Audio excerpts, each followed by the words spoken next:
നമ്മളെല്ലാവരും രോഗികളുമായി ഒരുപാട് സമയം ചെലവഴിക്കുന്നവരാണല്ലോ. അവരെല്ലാം നമുക്ക് പ്രിയപ്പെട്ടവരുമാണ്.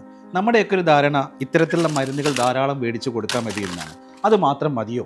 Point number 1, ensuring medication safety.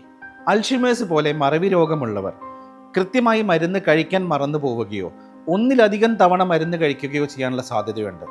അതുകൊണ്ട് തന്നെ കൃത്യമായ അളവിൽ കൃത്യമായ സമയത്ത് മരുന്ന് കഴിക്കുന്നു എന്ന് ഉറപ്പുവരുത്തേണ്ടതുണ്ട്.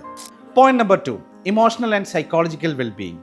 ഒരു രോഗിക്ക് ശാരീരികവും മാനസികവും വൈകാരികവുമായിട്ടുള്ള പിന്തുണ ഉറപ്പുവരുത്തേണ്ടതുണ്ട്.